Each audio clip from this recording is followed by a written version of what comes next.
I'm Aaron Gallo. I'm Marty Hogan. And I'm Eric Berry. And we're from the Starfleet Escape podcast.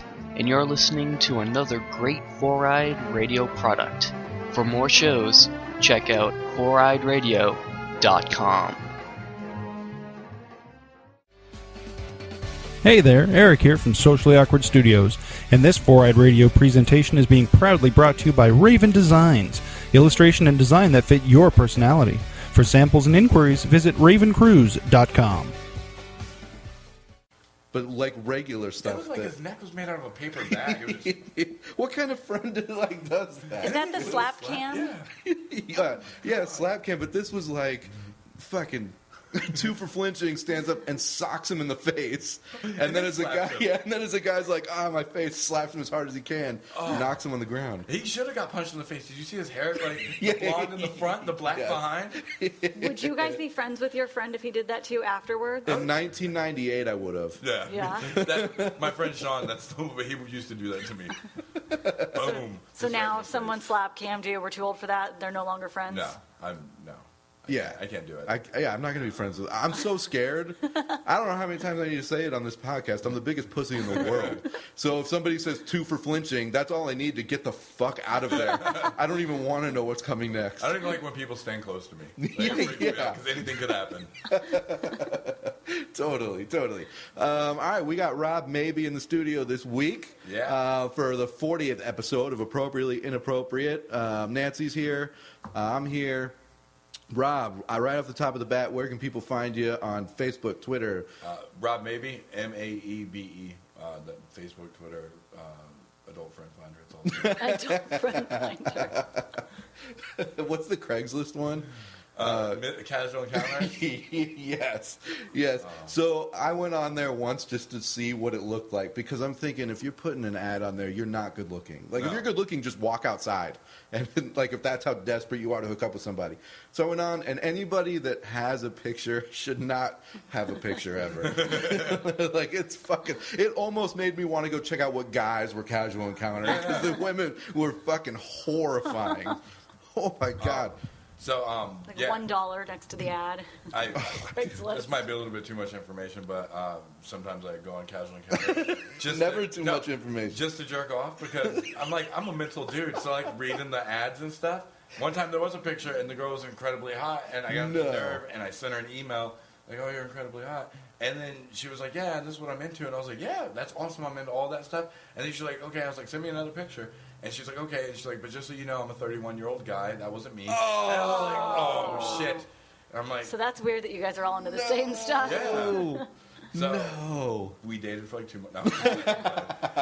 No, but like, ruined my whole. Now I never email those girls. No, the one you let him text you from like a woman's perspective. Now you gotta FaceTime me, make them prove that it's you. FaceTime or Skype, that's the way to go. Yeah. Well, yeah, but then they see me. It's like, it looks like it's over. What's the other fake one picturing on back. Craigslist is Misconnections. Misconnections. That is fascinating to me. Do you know what it's about? Yeah, I had a friend, somebody posted a misconnection about him. Like I saw you at the gym today in the this, steam room, and you looked incredible. So specific, it could only be him. Me and my friends used to do a podcast a few years ago, and we got press passes because we reviewed movies on the podcast. And they went to see a movie. He snuck a Dr. Pepper in under his hat. And the misconnection went, we were sitting next to each other at the sneak preview of whatever movie it was. You had a Dr. Pepper under your hat. Holy cow. I liked your goatee. I thought you were hilarious. This and that. Please, if you know who this is, email me back. And he showed it to me, and I was like, holy crap. And I didn't go to that one. And I was like, so did you message her back? And he was like, no, she was a beast. She was hideous. But he printed it and saved it. What's missed connections? Okay, so if me and you are at a Starbucks and we don't know each other, and I'm like, oh, Kevin's so hot. Like, I could be like, we were at a Starbucks and you were wearing a white shirt with shit on the front of it, and you ordered the super latte. If you remember this, send me back a email with something about that day. So it's a section on Craigslist. So the person could be looking up misconnections, like, oh my God, you saw me. I don't know why the fuck they would do that. Or why you wouldn't just say hi at Starbucks. Well, I'll tell you why. Today, I was at the Children's Museum with child not by myself not again. Your child? Yeah, I brought a child. And there was a girl there. He only who kidnaps smart kids. She was really good looking. Her kid was a little hyper, which, made me not want to talk to her. But either way, at one point she was standing right next to me because both our kids were playing with the same weird thing they have there. And I'm gonna put, not just with fighting, I'm afraid to talk to women too. I'm not gay. I just don't know how to do it. And in my head, this whole conversation went down. Like, hey, I'm Kevin. Oh, I'm so-and-so. My God, look at us getting along. Let's leave. And I didn't say anything. And once I left, I'm like, I should have just said hi, dude. How stupid. Even if she says, get the fuck away from me, at least she says that. And I go kill myself and don't have to think about it anymore. I'm going to write you a misconnection about it. Like, if you don't respond, I'll Maybe kill you need myself. to check Craigslist White shirt, tonight. jean shorts. I don't know if we're back in the 90s. Oh, jorts? You or her? No, her. You, okay. I was like, don't, With Kevin. the rolled bottom, Yeah, I was going to say, just don't wear jean shorts. Oh, man. That's Yeah, awesome, though. yeah, but it was interesting also to see her son act like an asshole and be like, you know what, I don't want that life. I don't even want to go on one little date with you. Because if you're making my son look like a calm child, your kid's fucking crazy. You're onto something, because it's like you want to date someone and you want to know how bad their kids are. Meet them with their kid first. Don't go on dates. Then, eventually I'll introduce them to my child. No, right away. Then you're like, I'm not I don't want to date introducing this them to my girl. child, No, ever. not you, them. Yeah, okay, for sure. Oh, you have kids? Bring them along. Yeah. Do you have kids? Maybe. He Yeah, won't we'll be see. there. We'll see. Nothing better than a sexy first date with your son along. Like, I'm just saying, though, if they're crappy kids, Totally. maybe you don't want the Totally. next date. Maybe just don't Yeah. waste time. or you get 40 dates into it, and then you meet the kids, and you're like, oh, hey, this isn't going to work. Yeah, think of how much money you could save on dinner by not, Or spend a lot because they got their kids there. No, they No, eat off that's the kids' true. meal. It's cheap. Yeah, that's what I do. I just feed them scraps. That's what I always do. a plate of chicken nuggets for the whole table. Speaking of kids, happy Mother's Day. Yeah, Happy Mother's Day. Thanks. Happy That's Mother's pretty Day awesome. to all the moms. So you're a mom. I play mom because I'm a single parent. Sometimes bang you're a moms. mom. And he bangs Rob moms. bangs moms. So we all have something in common. My son calls me mom half the time. What does he call his mom? I think just mom. I think he's just an asshole. They're on first name basis with each other. Yeah. But then he corrects himself. He's always like, Mom, Dad. Jesus Christ, dude. Am I that unreliable? So, as it is Mother's Day, you have a mom. Yeah. I have a mom. Do you have a mom? Yeah. All right, cool. I mean, I guess we all do, but maybe she's not around. or Presently. something. What's the craziest thing your mom's ever done? Oh, my mom. I should have asked this before we even I started was the show going to so we say, could think maybe of it. circle 'cause back to me. You go, Rob. You're my a mom guest. met my dad That's it? That's the craziest thing? selling him speed. Oh, shit. Yeah, in like the 70s. Oh, well, then it's okay. Yeah, everybody It was doing that. 70s. So that's the craziest thing, your mom eating your dad because he was selling speed. Oh, she let me drive a car for the first time when I was 14. I was sad. A party that I was at got busted up, and it was like my first party in Phoenix with people. And so she came to pick me up, and I was super sad. She was like, "Well, you want to do your first driving lesson?" And I was trashed. I was drunk. So Well, yeah, there's that's that. really what you should learn. I feel like I'm making her sound like a horrible person. She's not. No, She's no. amazing. She just doesn't make good decisions. But that doesn't make her a bad mom. No, I mean, not I at make all. terrible decisions. I think I'm an okay mom. Yeah. I mean, No, in my you're house, alive. my mom's like the voice of reason. She's the actual level-headed, most realistic person in our house. Because my parents are super conservative. Yeah. And so my dad's always worried about stuff, and my mom's just like, let them be. They'll learn from their mistakes. Like, get them out of here. I don't know. I don't have any crazy stories about my mom. So it was think kind I of shitty didn't I even asked that either. question Yeah. to you Good guys. thing you brought it up. I was going to just say, want to know how what's much the better worst my thing life you've is. done to your mom? The worst thing I've done to my mom? I don't know. What's yours? I was a pretty good kid. No, you No, weren't. I wasn't. Here we go to me again. Yeah, yeah. All right. When I was 11, I was taking Taekwondo classes because Okay. I wanted to be Bruce Lee. Yeah. And I was like, "Mom, hold these pillows so I can practice my punches." And I punched her so hard in the stomach she started crying. And to this day, I can't look at my mom in pillows. without getting sad. You shouldn't that's look at your sad. mom in See? pillows. That's awkward.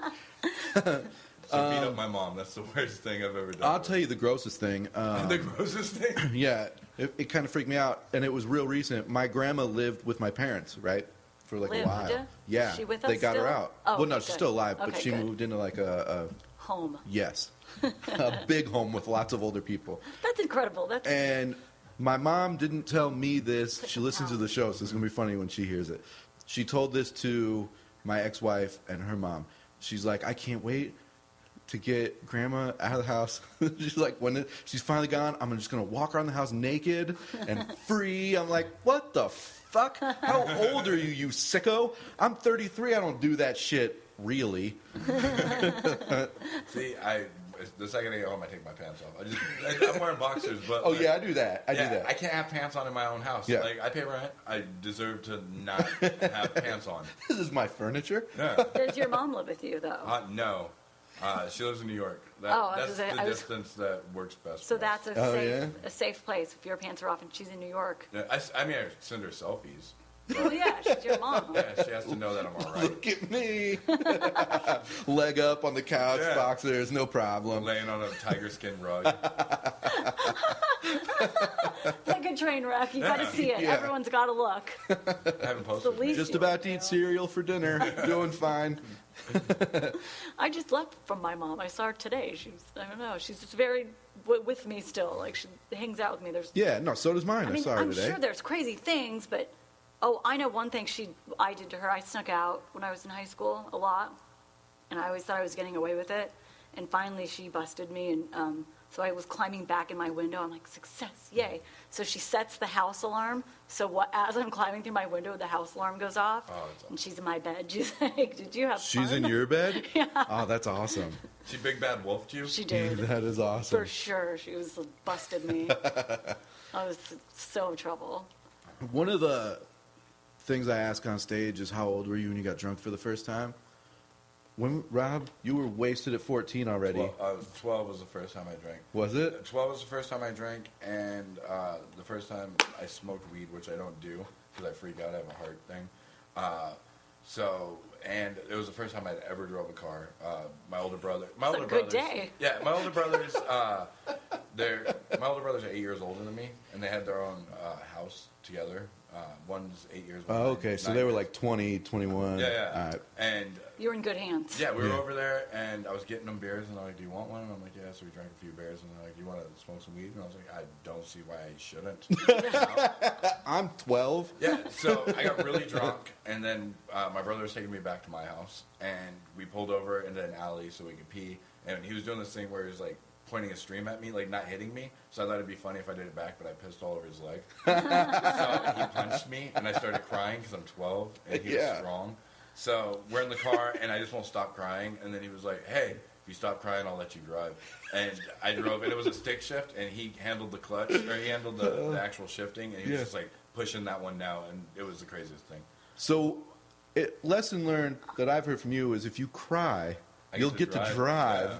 Yeah. Whenever. Where were you doing this illegal driving? Texas. Oh. Oh, yeah, so it's well, fine. There you go. Yeah, They it was got- fine. They got worse things to worry about in Texas. No? Oh. All right. So Rob is a comedian. That's how I met him from the clubs, and he's fucking hilarious, dude.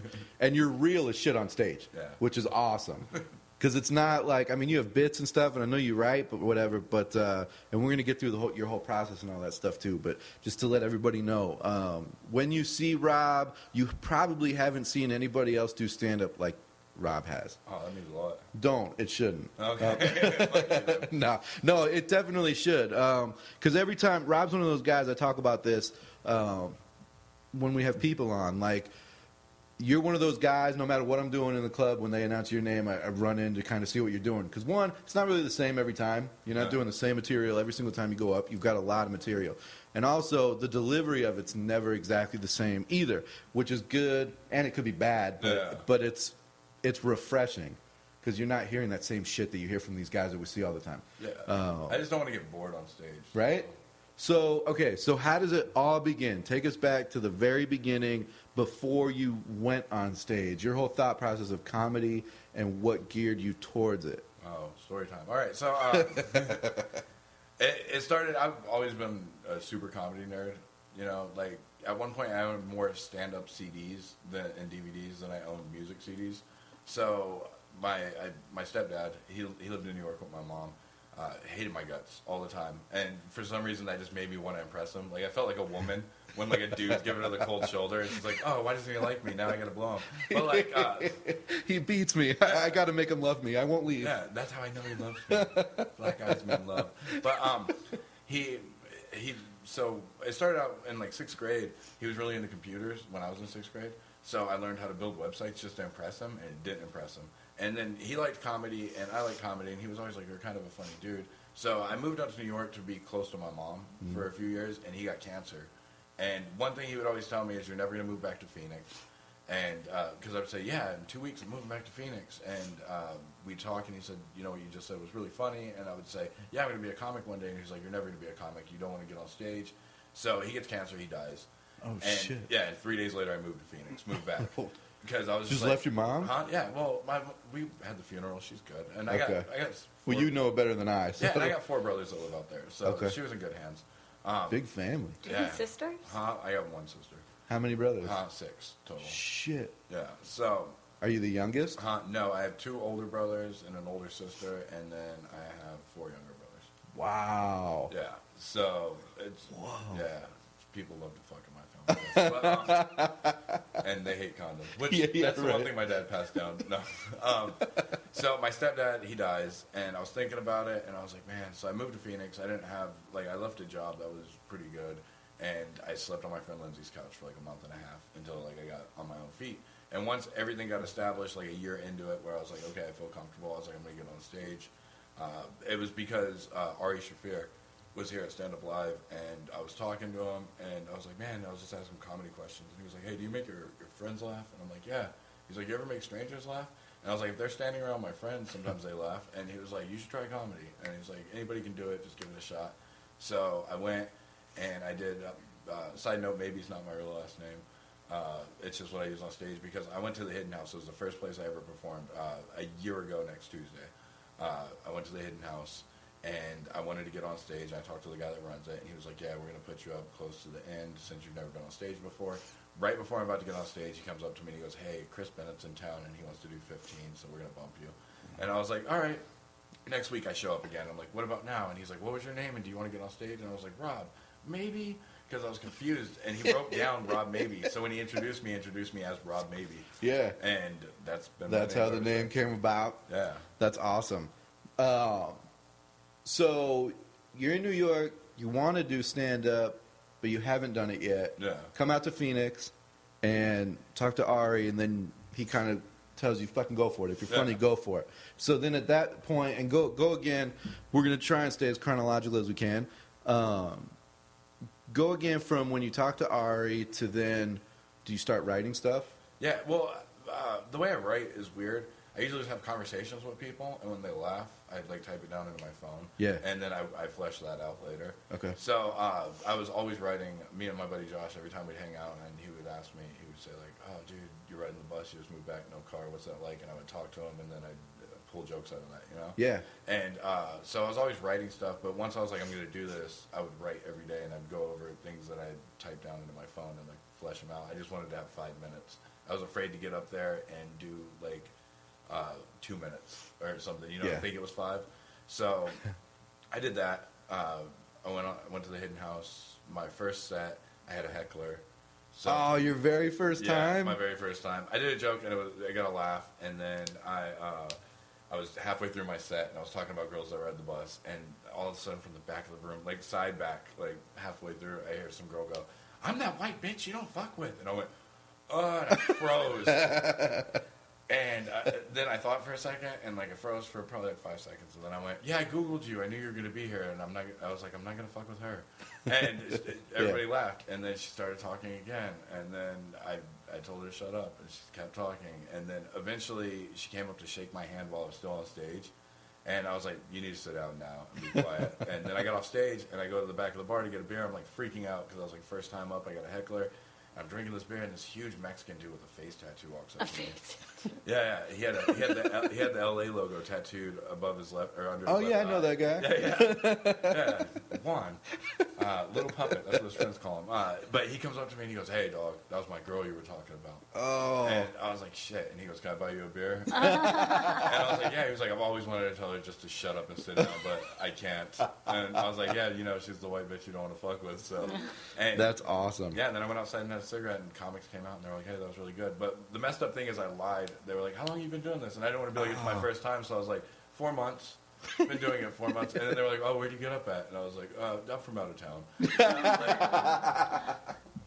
But yeah, that was it. And then after that, it becomes an addiction. Yeah, And for sure. 5 sets a week, 4 or 5 sets a week, just trying to get better. You still doing that many a week? Yeah, That's normally. awesome. This week, Monday, I was at the Ice House, and then I ran over to the Turf and did a quick set. Tuesday, I had the Snap Battles. We're gonna talk about that. Are we? Yeah. Wednesday, I went to Stand Up Live to watch Charlie Spees for the Oddball thing. Yeah. And then I raced down to Stand Up Scottsdale for the open mic. And as I was getting there, Chris was hosting, and he goes, Yeah. "Our last comic of the night," and introduces this dude. And then, but I had already talked to Nick, and Chris was like, "Oh, we didn't think you were going to show up. You can go up." And I literally did 2 jokes, some stuff that I just wrote, and then I'm like, "That's it. That's all I have." And Nick was like, "Fine, we're going to snap battle," and got on stage. No way. Trying to take my championship. So then I just talked shit to Nick, and then that was it. But like, What is a snap battle? okay, so Hosted by Eminem. pretty much it's like 8 Mile without stuff Without rhyming. music? Yeah. No, there was music playing in like the background, but there's no rhyming. Charlie Spees, a local comic that's really into hip hop, came up with the idea. I'm sure he wasn't the first. I've heard they do it in LA and other places. Yeah. But basically, you get 8 comics together, and you go against somebody, and the first round you get a minute, and you just talk trash to them, but you have to make it funny. And then the second round you get a minute and a half, and you have to make that funny. And then the third round, the finals, you get 2 minutes.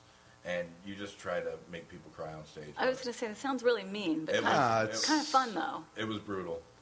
I mean, it's a roast battle. They call it a snap battle out here. Yeah. Comedy Store does it. It's a roast battle.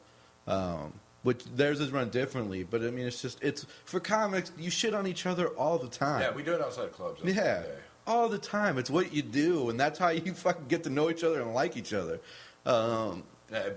Strangely, it bonds you. For sure, it does. When you feel comfortable enough to talk about somebody's failed marriage or something, then you know, like, You're you guys are friends, dude. Yeah. But, For sure. Yeah, I got to the snap battles on Tuesday. I got there before everybody else. I just kind of wanted to hang out, have a beer, and I just started writing on Sunday night for everybody. So except for Jason, you know who you're going up against first, but you don't know who you're going up against after that because it's all based on who beats who. So you don't have time to like Google them, dirt search real quick. But luckily you know most of them. But so you try to write on everybody, but I just focused on Jason because I thought I was going to lose against him. Charlie likes to put up your best friend against you in the beginning. Jason Hill, me and him run a podcast together. We hang out every day. So it's really hard to be mean to someone you're so close with. Right. And our relationship was probably the second closest. They also had a guy named Jace Clay and his ex-girlfriend, Lilia. She's a comedian, and put them together. They were together for 13 years. Oh, and they that's broke up perfect. like 4 months ago. That's perfect. Yeah, so Who decides who wins? The audience? the audience, yeah. So it's like a clap-o-meter or yeah, it's whatever? like screaming Yeah. and clapping, and then if it's real close, they do a joke off where you do one last joke, each person, and then they pick like Yeah. Oh, that And sounds Rob like was so so much damn fun. good in the finals. They did a joke off. Rob does his joke. Everybody laughs. The guy goes up, Chase Clay, goes up against him, starts telling a joke. He's like, "Never mind, you win." Yeah, because Jace is the hardest person to do. I was hoping his ex-girlfriend would have won because I wrote a ton of stuff on her. But she's very easy to make fun of. Yeah, he's such a nice guy and nobody really knows much about him. He goes, he does his sets. He's pretty successful in the scene. But he does. One thing I do know about him is he does a ton of crowd work. Like he'll do an hour-long set crowd work where you just talk to the crowd and make jokes about that. Like it's not pre-planned material. Yeah. So at the end, when it came up in the joke off, they're like, one more joke. They're like, Rob, you go first. I literally walked up to the mic and I went, I don't have anything. Now you have more time to do crowd work. And the crowd just like erupted. Like they like that? Yeah, because the crowd's mostly comics. These things are really just for us. Oh, okay. So like you can come and watch them, but you know it's really so comics can let off steam and hang out one night. Oh, and that's cool. all the crowd knew like Jason's the crowd work guy. So when I did that, they were just like, oh, and then like literally he goes, you look like Jason Rob one. Yeah. So right when he went with that, I'm like, oh, yeah, just stop, and then he did. Have you ever done it? No, that's the first time I've been here when they've had it. Yeah, they only do it once every 6 that sounds months. so fun. Yeah, no, it is fun. It's brutal though. Like comics, they try to get to your soul. Yeah. Does it ever end in a fight? No, but Like out in the parking lot? no. Usually it's all a joke. It ends with the people that didn't make it to the next rounds, and the people that did, like all hanging out outside and drinking and talking, like saying, "Oh, this is what I had on you," since I didn't get to do it on stage. You know. Huh. Yeah. But it's super fun. And then we had Eric Subcheck. He came, and between the rounds, they had 2 comics and just roast everybody. And the stuff he did on me was probably the meanest out of anybody. But again, it's because we hang out all the time. Yeah, his was funny. His on everyone that he did was he funny. brought like 40 pages. Yeah, And at one point, the host was like double spaced? Or yeah, like the big host papers? was like waving lights at him, like, "Hey, you got to get off." He goes, "How much time do I have left?" And they're like, 2 minutes. He goes, "Oh, I guess I can only do one more joke on each person." Yeah, 'Cause he was only halfway through. Was it good though? Yeah, it was really good. But yeah, he was halfway through. They're like, "Dude, you got 2 minutes." He's like, "Oh shit!" You just see him throwing pages. That's awesome. But yeah, the next time there's one, I'll let you know. Let me know. That sounds like so much fun. Reigning champ, dude, right here. Yeah, I'm not allowed to Whoa. compete anymore. So. Are you serious? Yeah, because the champs, when they started out, the reigning champ would have to go in the next one. Michael Turner was the first guy that won it, so in the next one, he was the guy you had to beat at the end. Yeah. That's what it should be, a yeah. weird video game. But now what they're doing is they're going to do it a few times, and then they're going to have all the champs face each other. Yeah, but if they do it every 6 months, like 4 years later, they're gonna have 8 people. Yeah. Or they might just do That's no 4 and have good. everybody do 2 or 3 minutes, you know? Yeah. But it was fun. I went there super nervous. I didn't think I was going to make it past the first round, and I ended up winning it all. Like, Yeah, but you're good on that riffing and off the cuff kind of stuff, dude. So I knew, like, obviously you told me, like, I've got this stuff set on Jason, so you had that set done. And then your next one was it Micheletti? Yeah, Matt Micheletti. Matt Micheletti. And you're like, I gotta come up with some stuff or whatever. And you went up there and just fucking murdered him. And so, but like right when you started, I even said to myself, I'm like, he's just comfortable up there bullshitting on somebody. Yeah. And so I'm like, nobody's going to take him down because, one, they can have great jokes, but you look so much more comfortable up there doing it that it's funnier. Yeah. Because it's not this written down, hold on, let me read this again.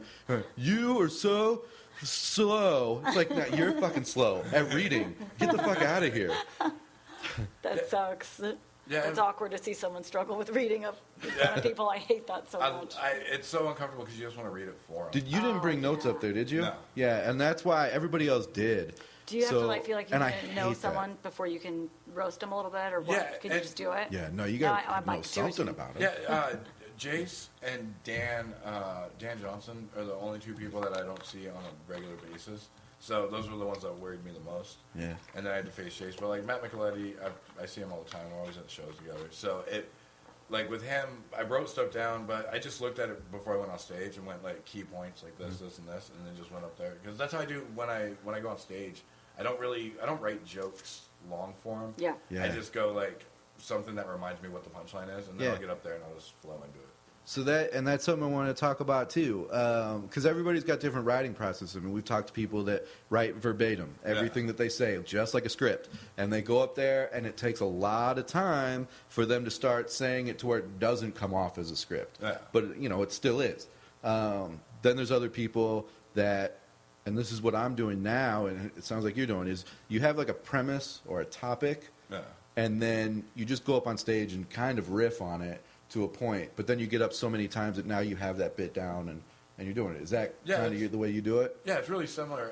So I'll write a joke and like, what's one I don't really do on stage anymore?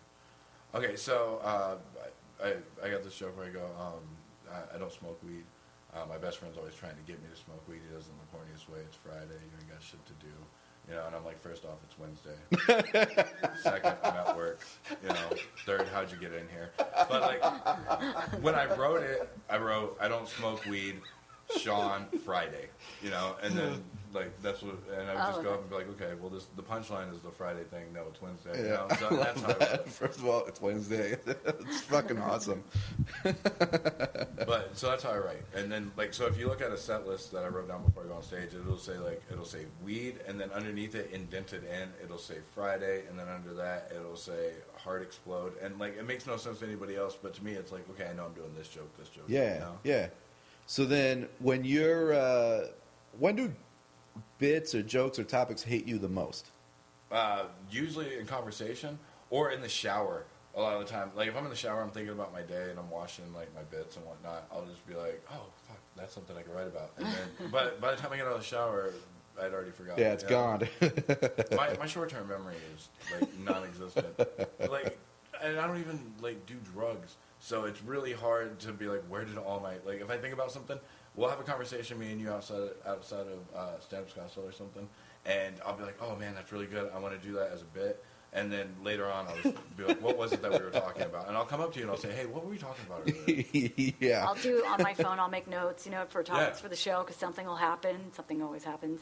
And I'll go back the next day and I'm like, I don't even know what that note means. Yeah. So, like, that's supposed to be my reminder. So I quit making notes and now I'm like, this happened on this day. You write it all the way out. So out of hand. Because I can't remember anything anymore. I've done that too. And I don't do drugs either, so I Now, don't were have you an drunk excuse. when you do Usually. that? Yeah, see, because same thing with me. I always have so much fun when I'm drunk. And the funniest stuff happens when I'm drunk. So I'm like, oh, I better write that down. One day I woke up and I looked at my notepad thing, because I do that too, where I'll type in little notes. Like, I'm just always the in bare bed, bones. because I'm like in bed, laying down. I'm like, okay, you know, everything's finally stopped, and now my brain And you starts sleep going. with your phone right next to you? Oh, yeah. Me too. Got to. That's my alarm.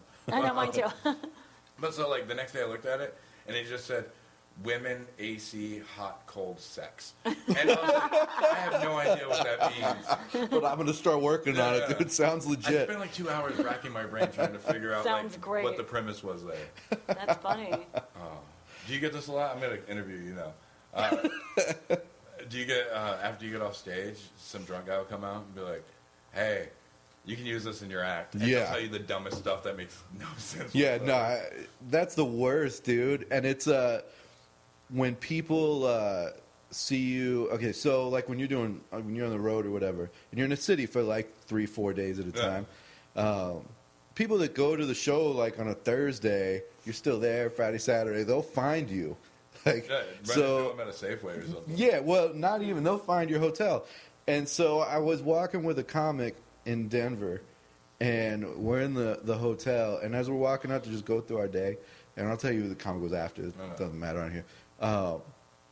Dude goes, hey, you guys were on the show last night. It's so fucking funny. I'm like, oh, thanks. And like everybody else, dude, say something funny. Do something funny. Like, make me laugh.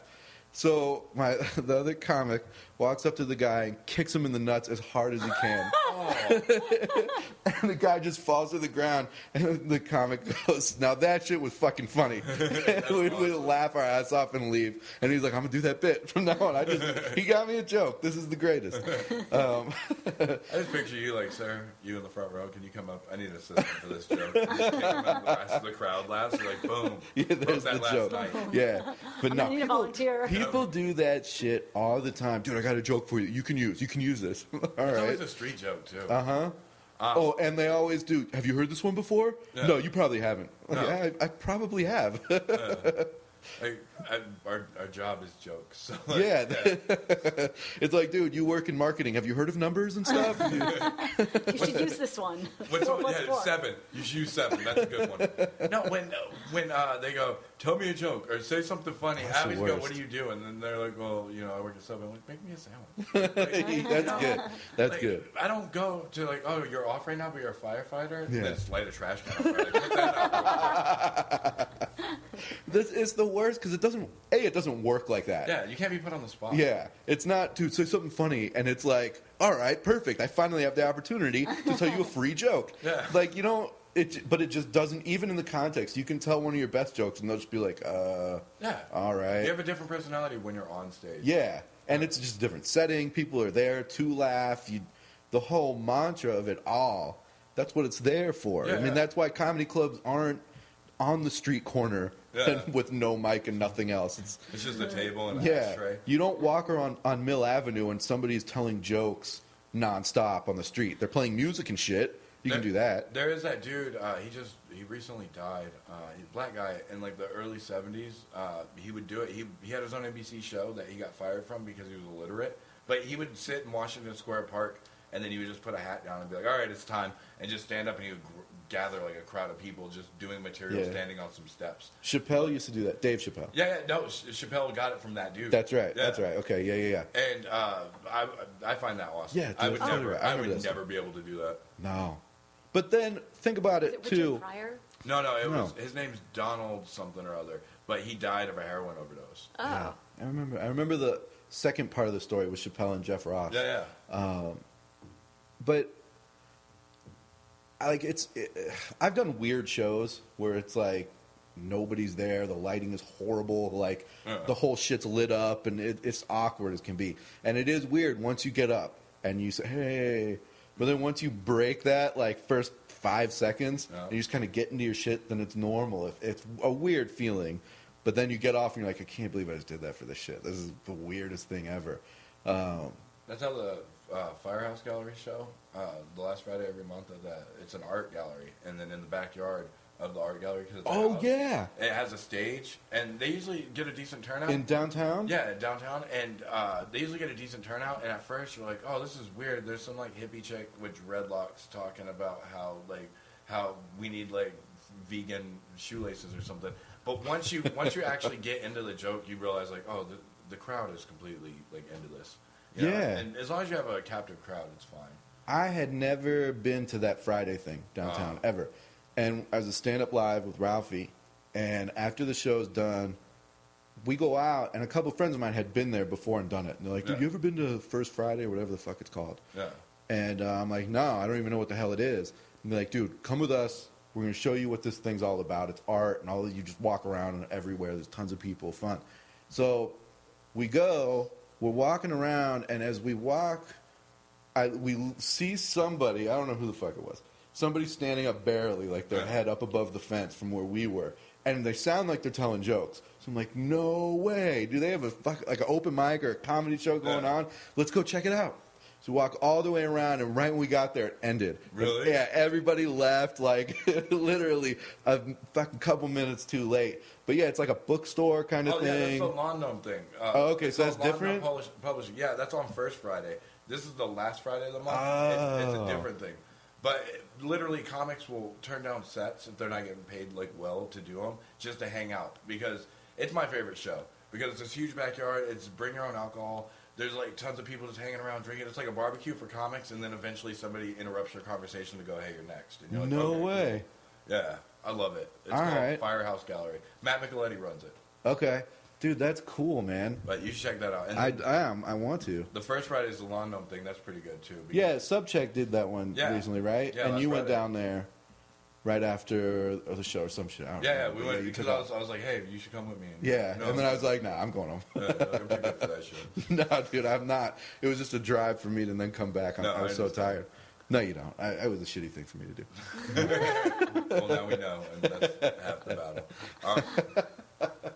He's not shy about it. No, not at all. We all know he's a shitty person. It's fine. I'm No, not he's the nice. greatest. He's just lazy. No, I know. Oh yeah, my laziness trumps everything, Yeah, he's dude. nice. Great guy. I took a good nap today, I'm taking over your nap philosophy. I took a nap yesterday. and it's great, right? It was amazing. Nancy took one, too. I didn't clean my apartment because I took a nap and then I had to get to stand up Scottsdale. I So tried it the other day. It was nice. Yeah, naps are good, right? Yeah, well, I have a new napping partner. Here we go. Oh yeah. Okay, so listen to this. A friend of mine found a dog, like a German Shepherd. He's like 1 year old. Maybe. Found it at the maybe. He probably is. He's tiny. Oh, you think he's younger than one? He's so little. He's like 40 or 50 Well, pounds. he found him at a park. That's probably why he's little. Yeah. Dog probably hadn't eaten for weeks. Yeah. That's true. He's hungry. So he puts out this message to a bunch of us, and he's like, "I found this dog. We can't keep it. You know, he's like a 1 year old German Shepherd." And I'm like, "Dude, I want a German Shepherd." So I'm like, "Fuck it, dude. I'll take it." Yeah. So I go look at him. Cool dog. I bring my son over to look at him. He loves my son. My son loves the dog. I'm like, "All right, we'll bring this fucker home. This is our dog." And brought him home. And I have two other dogs. and they fucking hated each other. So the whole time I'm just, no, get away, no, get away. Drop it. Telling my son, get the hell out of the room just in case. No, get the fuck out of here. Everybody get out of here. So the very next morning, I brought him over to Nancy's. I'm like, look at this dog. You should fucking take this dog. That same how night. adorable he is. Yeah, No, he's it was so the same good. night. And here's what's weird is Kevin texted me a picture. Look at my new dog. I was like, weird, because we were at the shelter all day, 4 shelters around town looking for a new dog because our dog's so old. We Yeah. want to, make the transition easier and give her someone to play with. So we didn't find anything but pit bulls and what's that? Chihuahuas. You Yeah. have one. You're the only It's a person mix, I dude. know who still What's it has mixed a with? Chihuahua Like a and hasn't Papillon. taken it to the I don't even know pound. what a Papillon No, is. listen, That sounds guys. like some Star Trek shit. It's pretty awful. I hate the dog. Like I've always hated the dog. It's from my marriage, and my ex-wife token took from that husband. dog with her. Any kind of reminder you hate. No. We get along, but not me and the dog. My ex-wife took that dog with her when she moved out of the house, and my dog, the Shar-Pei, was like devastated that whole night, just crying at the door. So you got to bring the dog back. Super low maintenance. Like I don't have to do anything. Bring her back, and so they've lived happily ever after since. But I hate her. She's gonna live to be 1,000 years old forever too. Yeah, So that's she sleeps all fucking day. It's where I get my naps from. So I You're gonna live texted to him. I was like, "That's so weird. I was at the shelter all day. Were you at the shelter?" He's like, "No, And then Yeah, told her the story. So I bring the dog over that night, and I'm like, you guys should totally take this dog. He's the greatest dog in the world. Bullshitting. No. And, it's great with kids. yeah. Bit all my kids. Great with other dogs. No, he loves my kids. So He's the good. next morning, they don't take the dog that night. The next morning, call up my friend. I'm like, I bring the dog back. Like, this is awful. It's not working out. He's like, all right, fine, no problem. So I bring the dog back. And then Nancy's husband is like, dude, you still have the dog? And I'm like, no, he's at my friend's, but you can fucking call and whatever, check him out again. So they did. Now they have him, and it's been like Yeah, he's a 4 good dog. days or Yeah, some shit. I like him. He Is takes your nap naps. buddy, too? He takes naps with me. That's awesome. He's cool. He's just like wants to be kind of wild because he's a puppy, but Yeah. there's a lot going on at my house, so he fits in well. Yeah, It's so a high energy house. Nancy's other dog is a Mastiff who's Yeah. like 1,000 years old. She's so old, and she's roughly 180 pounds, just skin and Yeah, face. but like can't Bigger get than up. most girls I date. Yeah, most. Yeah. Yeah, no, Not those all. Yeah, most. She's don't have those. big.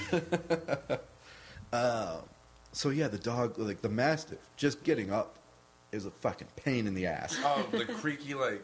Yeah, Yeah, like I had a dog that did that, and I was like, oh, it's all down here. Yeah. It made me so sad. Well, it's so funny because this puppy that we have is not fixed. So the first thing he sees CJ and like, that's my dog. after Dreamweaver it. starts playing in the background. He's like, she's the most beautiful thing I have ever seen, and she's disgusting. Oh, CJ's a little doggy cougar. That's fucked up. yeah, dude. So he's Like, trying now to I show can her grab- what, oh, what so he's gross. got for her, and she's just like, get the fuck away from Yeah. me.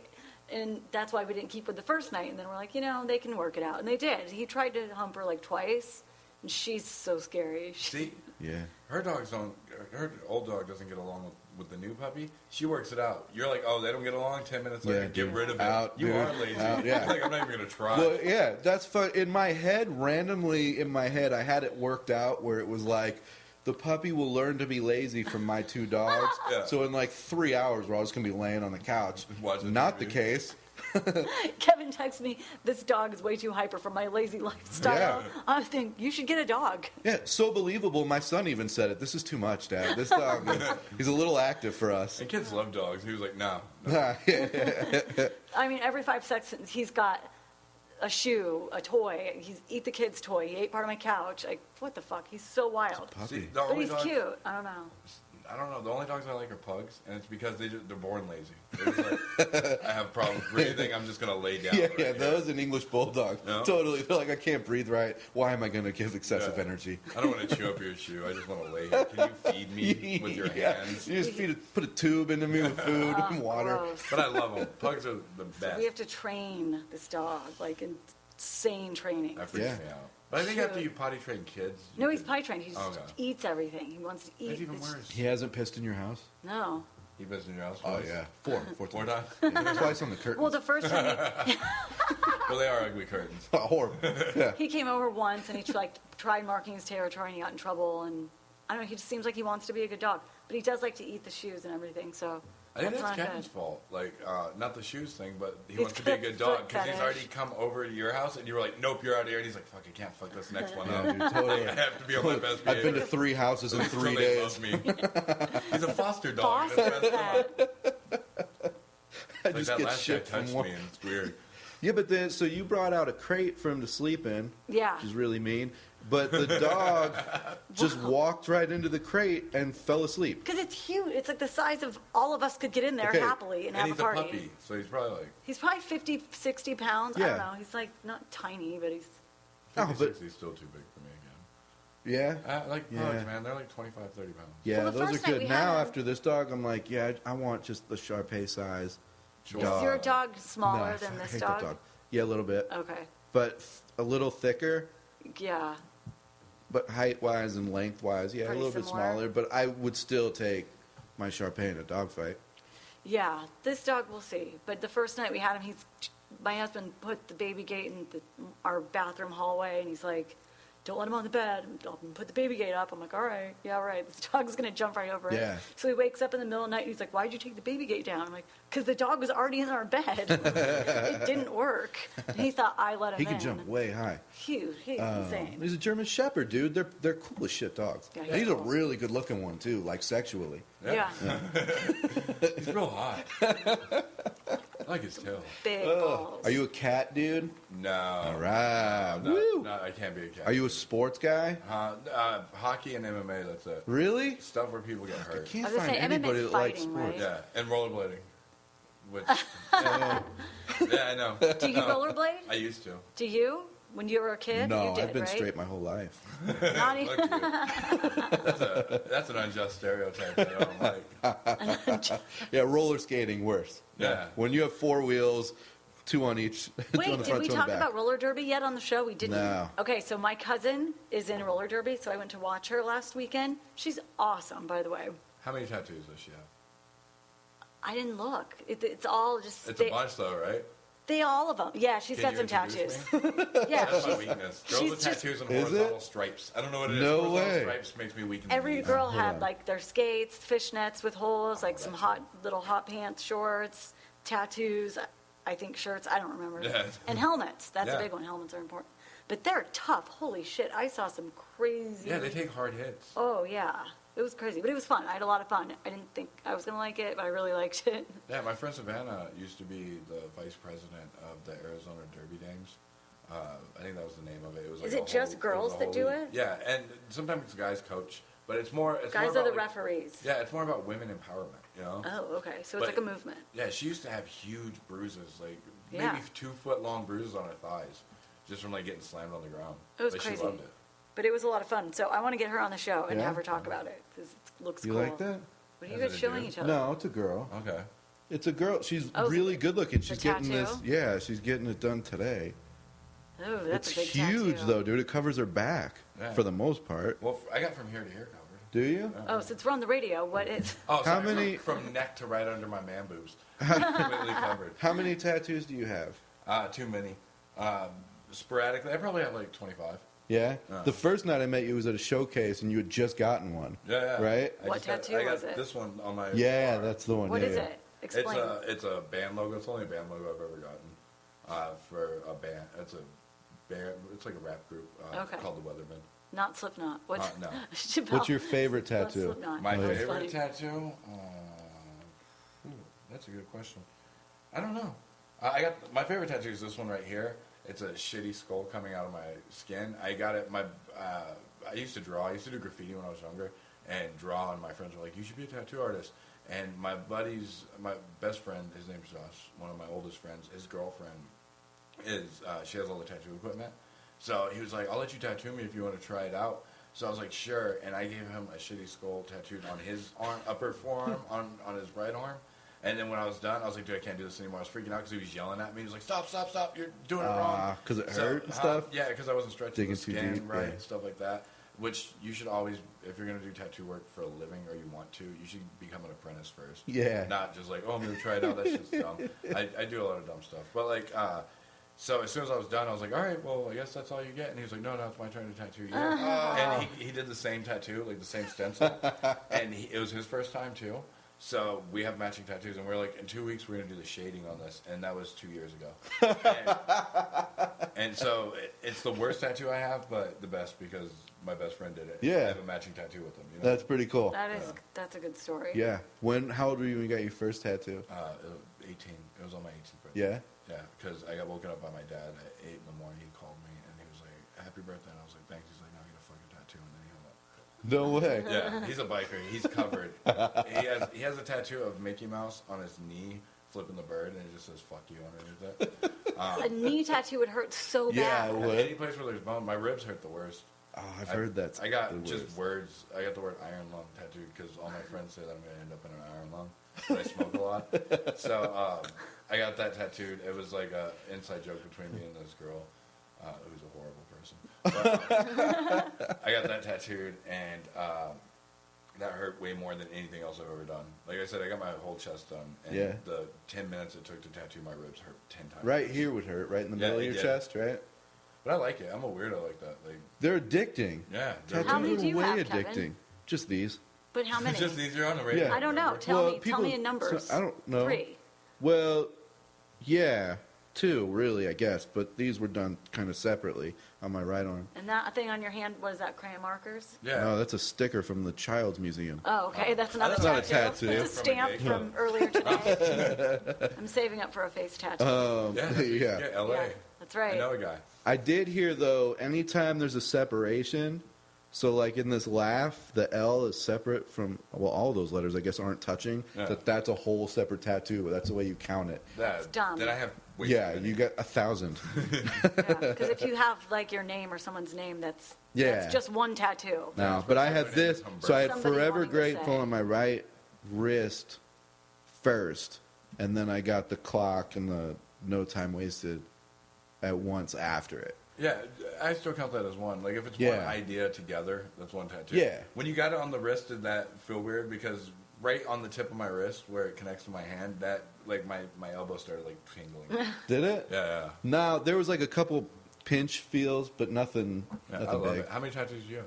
I don't have any. Oh, what is wrong with you? Let's go get tattooed after this. Yeah. Well, not so fast. I'm saving for a face tattoo, so Okay, I have that's to good. pick the right No, one. dude, you're saving for your Mount Rushmore Oh, tattoo. right. Okay, so for real, if I ever do get a tattoo, it's going to be of Mount Rushmore on my back because we are 12,000 listeners in 1 12,000 week. listeners in 1 week. Nice. Yeah, We're not- we did a long time ago. It was a bet that our I lost. Mount Rushmore of anything, right? Yeah. You're for Mount Rushmore. Yeah, like who you would put on your own Mount Rushmore. Okay, who would you put? I don't remember. Well, we're gonna have to go Probably back my and listen to mom. that It was episode. shitty. I remember yours were very stupid. I made them up as we went along. Whatever. I didn't- think it was bald Britney Spears. Oh, yes, definitely her. Yeah. And Mike Tyson's face tattoo. Yeah. So It's the like tattoo, a double like- tattoo. Yes. No, those are great. Are you kidding? Yeah, no, they're fantastic, Nance. What about you? And the other two are of myself, I think. That Mine's different hard. Happy face, sad face. Yeah, for sure. Mine was hard to remember too. George Burns. Yeah, was George one of Burns was yours. one of them. I know that. I think was Dangerfield one of them too. Yep, from Back to School. Yeah, yeah. That Those are particular equally terrible. one. No, those particular are one. amazing. Yeah. Keep going. I'm encouraging this. Let's get to 12,000. Let's do this. I'll get one too. I think it was Greg Giraldo I can see that. because of everything he did for But me. like the corpse of Greg. Yeah, Giraldo? right now it's just the skull coming Bloated out. and blue. Fuck, who was the other one? I don't remember. Well, if we get 12,000 listeners in 1 week, I'll get a tattoo. And you have to join CrossFit for a month. No, Yes. no, well, I'll that's pay. all I'll talk about. Yeah, that's all anybody that ever does. I just CrossFit think you talks would hate about. it so much. Yeah, fuck that yeah. would be like the best thing I for gotta you eat to lose a bet. paleo and join CrossFit. And, Yep. no. You have to. I That's want it. to do that though. I I'll need get to a do that, so tattoo. I'll So get do one. I. You're on Oh. CrossFit. But mine, can I tell you what Yeah, mine of are? course. What's yours? I just thought of this. Okay. So, Gene Simmons from Kiss. I hate Kiss with a passion. Justin Tijan. Hold on, why do you Why want to get Gene Justin? Simmons? Huh? I don't know, because like, You hate it's them? an iconic face, though. Yeah. Like, is the tongue like sticking out of All right, the I'm side going to of show the you a mountain? Kiss It's going tattoo to that I come saw. out and then into Justin Tijan's ear. Justin, Why Justin? yeah, Yeah, that's why funny. him? because Justin's like an amazing dude that I don't think he gets the respect he deserves. He's a great writer. Yeah, just he hasn't is. fully worked out how to deliver it on stage to a massive. The last 2 sets I've seen him do were like cry laughing funny. Yeah. They were really good. I want to see him. Yeah. He's so quiet and he's so short and like Yeah. frail. Like he's like 96 pounds, but like the dude's gonna be hilarious one day. Like unstoppable. I think he's funny now. Yeah, me too. How he talks about midgets.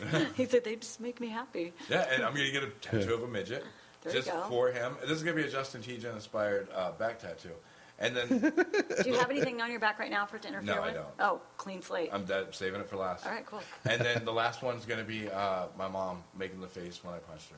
Just, With the pillows and as the rocks. That's yeah, perfect. it'll be everything I hate about life.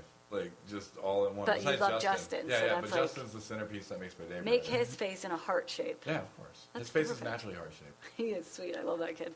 Also, I told him I mentioned him on the show tonight. So What's up, Justin? yeah, because And now you have to get a tattoo of him. he was like, they were talking about a bit I did on the show, but they didn't say my name, and it was like a few weeks back, and I was We like, all right. didn't? Yeah. Us? Yeah. I think you were like, I can't remember who it was, but one of those type things. Oh, yeah. So I was like, I'll make sure to mention you and tell him how much I love you. Damn it! What, And tell him what we're was the sorry. joke now? Yeah, tell him. I don't Let me, know. Justin, write in or tell me next time you see me. and Write on the page I'll what it was. tell everybody. Damn it! I can't find the tattoo. Of Kiss? Is it something perverted? Yeah. Is it like a butthole? No, Oh. it's the band Kiss, and Gene Simmons is the one on the bottom, and it's like on the girl's stomach, and then the tongue is her vagina. I love So it's it. kind of like a butthole. Yeah, it's kinda, but it's not. very close to a butthole. Yeah, I saw it the other Near day. a Come across butthole. the old Twitter feed. You showed it to me. Really like the people I follow. I saw a girl that had a star tattooed on her butthole. Like, Oh, really? yeah, it was a brown star. Oh, God. Yeah, she's a porn star. I don't know. Can we just Oh, talk so you about saw her on TV, or did you meet her? the internet? Oh, okay. She sent me a picture. No, It was she sent- Misconnections. Yeah. I saw your TV show, Yeah, your right. movie that you're in, I saw your star butthole. and I wanted to show you mine. But no, I don't know. Women are the worst. Can we talk about that? Yeah. No offense, Nancy. Not No. you, just women in general. I don't know. My one problem in life is like I get in these horrible relationships Why? because I make bad life decisions. Like, Because he can't resist a I don't- star tattooed on someone's butthole. yeah, if they got butthole stars, I'm all about it. Or buttholes. I should go to a website called buttholestars.com and see what comes up. It's probably gay porn. Yeah, it would. Be, it would be for sure. But no, like I make bad decisions with women. I don't know. Women are deceiving. Like for real. Yeah. Women put on way more than guys that first date of I'm perfect and oh, you like sports? I do too. I'm not like super into it, but into it enough where I'm like really cool and going to games. And then like a month later, it's like again with this Sports Center bullshit. You Yeah. fucking asshole. They turn, they flip. Like guys, we gradually, Yeah, little you by settle little, in. You little settle by in, I little, know. like every month we'll reveal something new, not too important, Right. It's but just nothing something major. new we want to bring in. And then a woman, it's like one day, cool, wake up in the morning, she's like, I'm done with this shit. This guy's a fucking douchebag. If he's going to be with me, he's going to be with crazy me. Yep, time to turn on the crazy. Yeah. And like dudes will just be like, yeah, so I don't wear collared shirts all the time. And they're like, oh, okay, well I can live with that. But then Yeah. they're like, yeah, so I murdered my last boyfriend. I didn't want to tell you on our first date, but now that we've been together for 2 years. I didn't want you to think I was like crazy or thought something. you'd be understanding. Thought I'd tell you because my boyfriend's getting out of jail next week. He's in there because I made up this huge story where he threw me down the stairs and beat the shit out of me. I told him he could stay with us for a little while. Like, Yeah. Didn't want to keep it from you. Yeah. Oh, He's thanks. here, by the way. He's in the living room, just so you know. This is actually his house. Yeah. And here's your shit. Get out. It'd be even worse if she was like, but you can stay. We Yeah, need a cameraman. it is so hard to find a good woman. Really. No offense, Nancy. No, obviously- I'm unoffendable, I promise. All right, well, because every time I get into this diatribe about how like I don't like women except for when I like them, it's always with a girl present, and I'm always like, I'm sorry, I didn't Don't mean to. But no, I think it's because I have like deep down I'm a hopeless romantic, but then I like girls that do really dirty things. So like, it's hard finding a girl that's dependable, trustworthy, and dirty, because usually when she's Yeah. dirty, she's just gonna fuck whoever, and that's what always ends up happening. That's true. So yeah, that's my life. Dude, that's the worst. I say just be up front right away. She's like, hey, I'm into this. Yeah. Are you into it? Let's do it. Yeah, but then the So, girl. Okay, let's but get to know each the same other. thing. When the girl is like, "Yeah, I'm into that shit," then it's like, I don't want to mess with you because you're kind of too forward. It's such a catch-22. You want a girl to play a little hard to get, but then when you finally get her, you want her to do dirty things to you. Yeah, And you can't. That's not a thing. Usually, the girls that'll do dirty things are really easy to get, and everybody gets them. yeah, he's right. We got real serious. Rough. For instance, my mom. That's a problem. Happy Mother's Day. My mom does the dirtiest shit.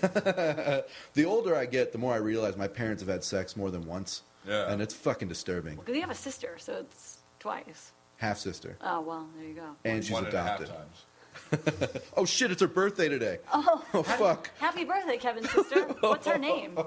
Michelle. Hey, happy Michelle, birthday, sis. Happy birthday. She's You're one of the 45 good today. ones. She- Wow. Whoa. Yeah. Mom, Dad, if you're listening to this, give Michelle a call. I'm texting her right now. Want me to put like from me, Mom and Dad? I don't know. Them do it? Like when somebody signs a birthday card that you bought. Oh shit. Wow. Yeah, she's 45. She's 11 years older than me. When I'm 33, but you know. Yeah, you will be 34. Yeah. Because time. It's an age difference though. We've Yeah. never had a lot in common. Like she moved out of the house when she turned 18, so I was 7 or 6 Yeah, at she that probably time. couldn't get out fast enough. Yeah, she Jeez. hated my guts, and she used to sleep till like 4 in the afternoon. Nice. And I was up at like 6 o'clock in the morning. So I had already taken my nap, woken up, and she's still sleeping from the night before. So I'd fuck with her all the time. This is a little kid. She'd yell at me. She'd be on the phone. Little did I know, like, to me, I'm 5, 6 years old. I'm talking on the phone. Like, what the fuck is this thing anyways? This is people to call to bother you. So when you're on the phone, I'm going to do whatever I can to get you off of it. So I run a room. Then I hit high school. I'm like, this phone is magic to me and women. I feel so sorry for you, sister, for This is fucking a with phone you. with a cord still, right? Yeah, Do you with her. remember when With there her was was. multiple phones in the house? You could all get on and like mess with each other's phone call. Mom, are you listening? And Yeah. like, Yeah. You get on, just like breathe, like, Yeah. like deep while your brother was talking to Yeah. his girlfriend. Then they had the mute button and three-way calling. Yeah, the That mute button was was the best because a you can thing listen of to the everyone's past. calls. Yeah. And then when you get off, be like, "Oh, you're pregnant." I'm telling mom. They don't have that now. my kids don't even know how to answer phones. Well, because, you know, with the house phone, if you didn't answer the phone politely, you got in trouble. Yeah. Yeah. You had to know how to use your phone skills. You Over the embarrassed your summer mom. when my parents would be gone, I would set the answering machine, like do my own thing. Yeah. And I would get in trouble all the time. Like, what the hell did you just do the answering machine? Important people call here. Like, I don't know anybody that calls here. 'cause I'm here now all I'll day. hand my phone to my kids. I'm like, talk to grandma, and they freeze. They don't know what to do. Yeah. They have no phone manners. Yeah. My We little- had phone manners when we were kids. We had to. We Now got you don't have busted. to. My little brother's like 20 years old, 22. Yeah, that's right. And he doesn't even talk on the phone. Like he's like, dude, I make one phone call Text like every only. 6 months. Yeah. Which I do that too. I barely ever talk on the phone. But if it's a long conversation, I feel like we should talk this out because you can't feel emotions over a text. Yeah. Sometimes when I'm driving, I'm like, just call me. Yeah. Because I can't text and drive. Not even then. I hear it's. If my phone rings, I'm in the car, I just throw my phone out the window. You don't have time for this shit. I've literally never ever seen you make a phone call. No. I see you a couple times a week forever, and I've never seen you make a phone call. I hate talking on the phone. I fucking hate talking on the phone. Me too. I barely like talking to people, and I'm a comic. I don't think I'm in the right fucking business. No, you're in the right business. Nobody can talk back. Talk We're not to talking people. to People we're can't talking talk to at you. You people. love it. Yeah, that's true. Yeah, you're in the best business. The second for somebody you. talks back, I drop the mic and just start texting them,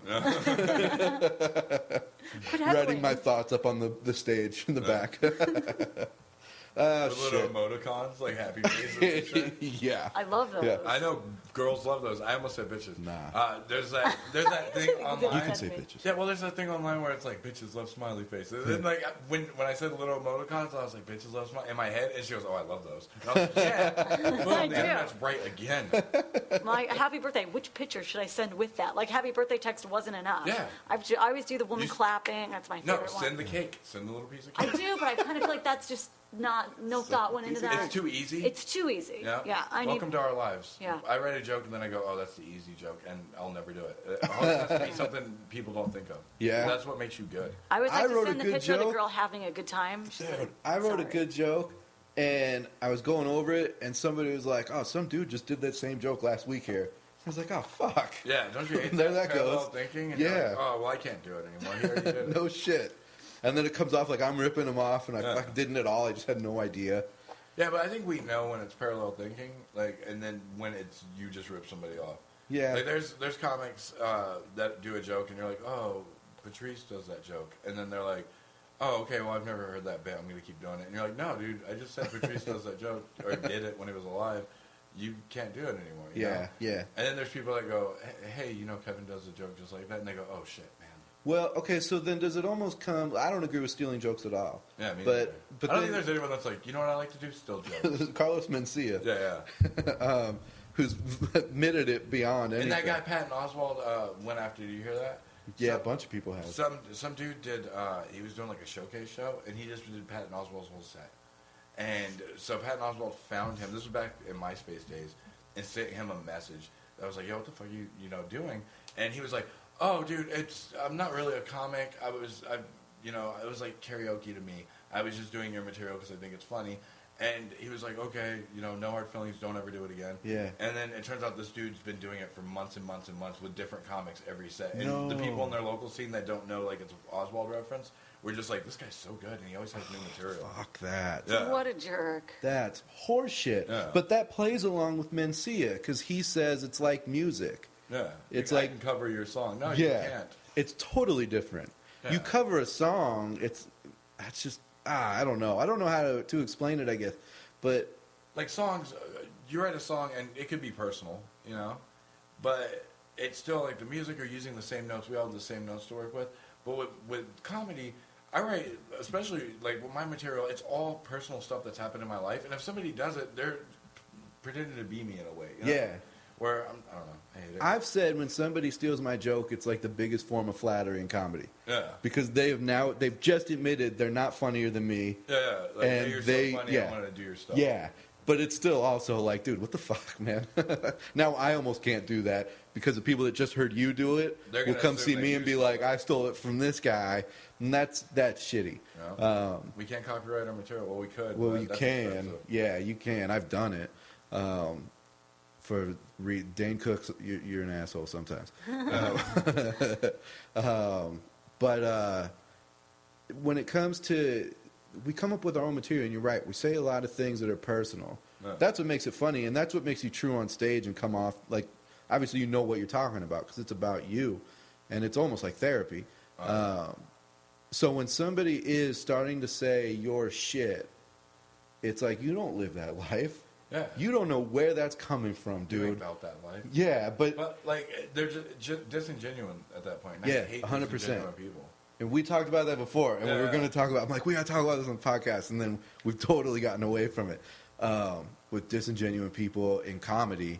No, what we wanted to talk about on the podcast was comics. When you have a conversation with a comic, and it's another comic, you'll say like, oh well, I don't like that dude. I kind of think that guy's a jerk, but he's funny though. Like we always say like, this is his personality, this is his comedy. So we were talking about like, oh well, he's growing a Hitler clone in his basement. Yeah, that's really fucked up, but he's hilarious. Yeah. It's a worse insult to be like, you could say like, this dude's a racist, but he's funny, and that's less insulting than going like, oh, he's the nicest guy in the world, but he's horrible on stage. Totally. Because we were talking about this one dude who is a comedian, and I don't like him, but unfortunately, he's really funny on stage. Like, his set is really good, and he's getting more and more popular because of it, but I don't like him as a person. And so that's how it started. I'm like talking to Rob, I'm like, dude, this guy's a fucking asshole, but Jesus Christ, he's funny. It's exactly that. It's like, yeah, he fucking loves Hitler, but god damn it, you should see him crush on stage. And even when you're not talking bad about someone, like, someone will come up to me, a comic that I'm friends with, because there's a ton of comics in Phoenix, but there's only probably like 12 that I'm really good friends with. And they'll come up and they'll be like, oh, have you seen so-and-so on stage? Or they'll go, hey, do you know so-and-so? And I'll be like, no, is he funny? And then they'll be like, yeah, he's funny, or they'll say, no, he's not. And I'm like, okay, well, I probably don't know if I'm going to get to know him. But if they're like, yeah, he's hilarious, and I'm like, oh, no, who is he? Where does he get up at, I love the community that we have overall. Yeah. Nancy, Yeah. you're amazing. Oh, thanks. I'm just going to throw that out there. I'm in a very good mood today. Which is great. Well, I'm going to ask you guys, I go see Kevin at Stand Up Scottsdale. I saw your set the first time I went there. Well, maybe it was the second time. I'm sorry. No, it was funny. It was the bus stop. That was a good It was one. the bus Yeah. stop. I thought that was great.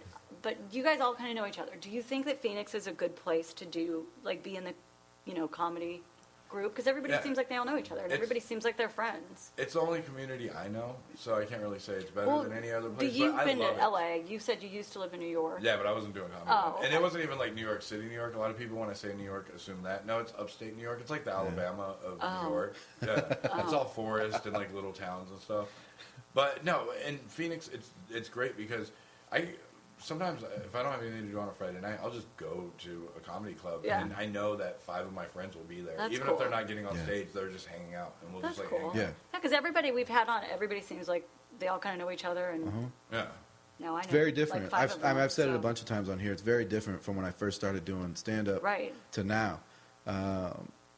People get along, People which seem is the supportive. craziest thing to me. And yeah, they are very supportive. Which is And you nice. get off stage and it's like either, you had a great set, but it's not just, you had a great set and that's it. It's like you had a great set. And I think, dude, take my advice, you don't have to. But if you add this tag to it, dude, just give it a try. If you Yeah. don't, hey, you did good anyways. And then if you have a bad one, they're like, tough one, man, but this is what I saw that you could do. And when you hear it from a comic, it's different than hearing it from some drunk person that's in the crowd Especially saying, when you hear it dude, from you a did comic good. you respect. Yeah, And it's constructive. It's always constructive. Like he was saying, always. And every comic, I did this yesterday. I was talking to a comic and I was like, hey, I got a tag for you. You can use it if you want. And we always say that, like, hey, take my advice if you want, but this is what I think. Because you don't want to, I don't want anyone to think like I'm giving them advice, especially since I'm like the newer guy on the scene. But at the same time, if I think of a really funny tag, I'd feel like an asshole if I didn't say, hey, I thought of this. Do you want to use it? Yeah. And when I told him, he was like, oh, man, that's awesome. I'm going to use that. And I was like, cool. Yeah, and Rob helped me. Was it last week? Yeah, it was last week. Yeah. When I just went outside right before my set, and I'm like, I got this joke, but I don't have a tag for it at the end. Give me something. And he did, and then I went up on stage, and it worked. I got off stage like, dude, it fucking worked. That's And awesome. When you do that, as the person that gave him that information, I was in the back, and he said it, and then it got a laugh, and I was like, yeah, that was me. Like, Yeah, it made you feel good. I'm Everybody- ghostwriting for this everybody guy. It's wins. awesome.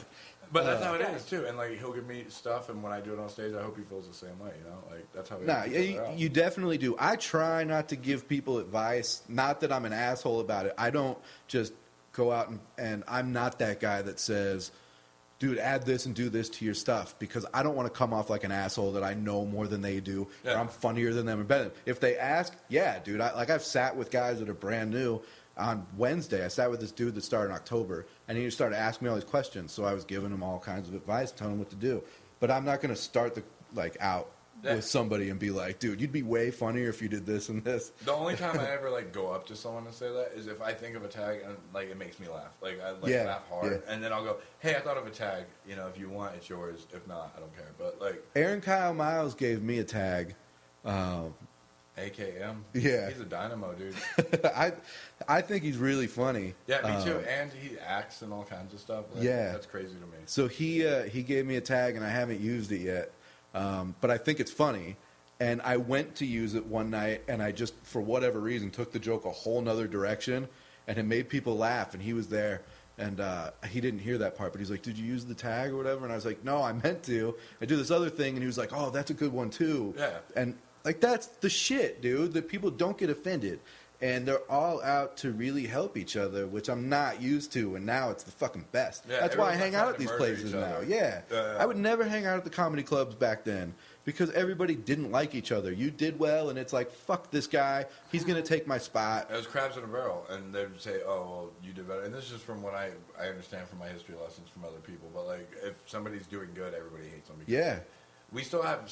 I think all girls still act like that. Yeah. So that's why this is mostly men, or mostly, Yeah, normally majority we're of comedy.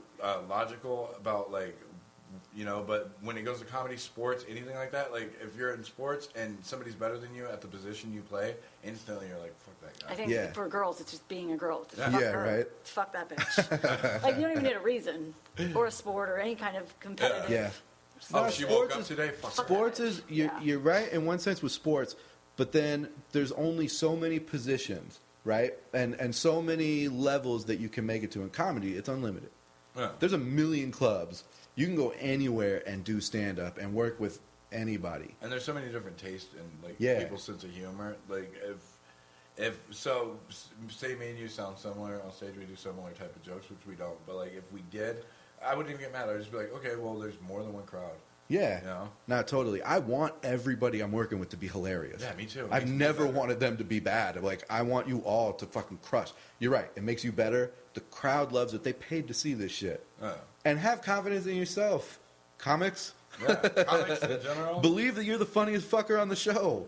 And go up there and crush it. And it doesn't always work out that way, but fuck, that's why we're addicted to this thing. Yes, Mike Jordan said, I call him Mike Jordan, because Sure. me and him got it like that. But Yeah. Mike Jordan said, he said, the only way you get better is by playing people that are better than you are. And that's what I feel like. Every time somebody goes up right before me and crushes, Yeah. I'm like, all right, well, now I got to do better than that. Yeah. And I'll watch sets and learn from people. What's your worst bombing experience? Okay, so the first show I did at the Hidden House, it went fantastic, and instantly I got this massive head. Oh, no. Yeah, 'cause I was It's like, so easy. First time up, 5 minutes, but not even that. Before the show that night, there was a bunch of comics standing around, and I went to talk to them. They all kind of ignored me. Yeah. And then after I got off stage, those same comics came outside and were like, "What was your name again?" And we all started talking because they were like, "Oh, he's funny." You know, it's like we were saying earlier. Oh, he's funny, so like I'll talk Yeah. to him. But so the next night, or no, the following week, I did Copper Blues the next night and had a good set, like a decent set. And I was Right. like, "All right, cool."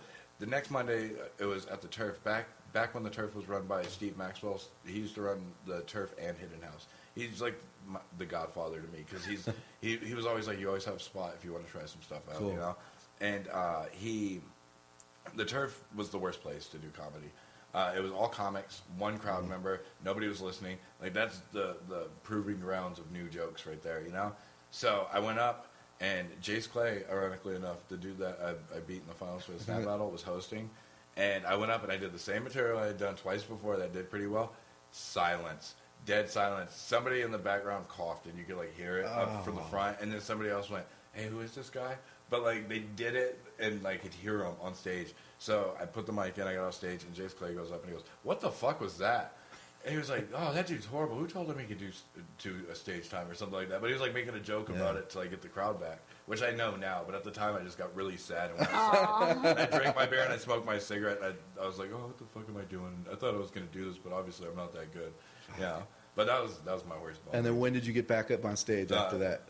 The next night. Good, Tuesday, dude, yeah. It's like a car accident, dude. You got to get back in a car and start driving again.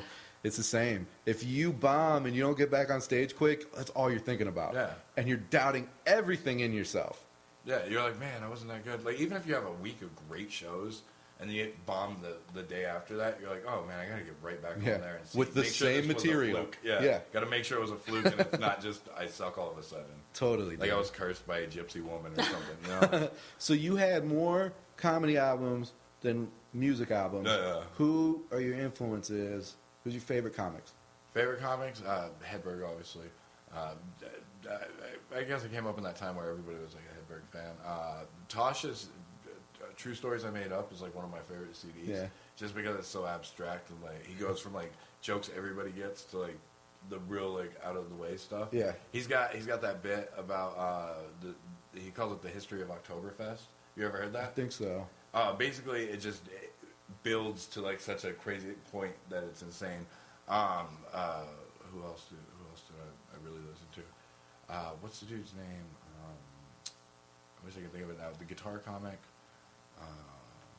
There's a few of them. Yeah, he was real big. He had that song. He had that CD, and then. Anyways, I feel like I'm derailing here. No. Chappelle. I like Yeah. Chappelle. Lacey, he was a big influence on me. No, he's actually a really great guy and a funny comic. But Dave Chappelle was really good. Yeah. Killing Him Softly was one of my favorite things to watch. great. Pryor was amazing. Yeah. Carlin, all those dudes. Hicks, this might be controversial or whatever, but I liked Hicks. I just don't think it was the greatest thing ever. Nah. He did like later in his career. He did more opinions than he did comedy. Like it wasn't as funny, but it made you think.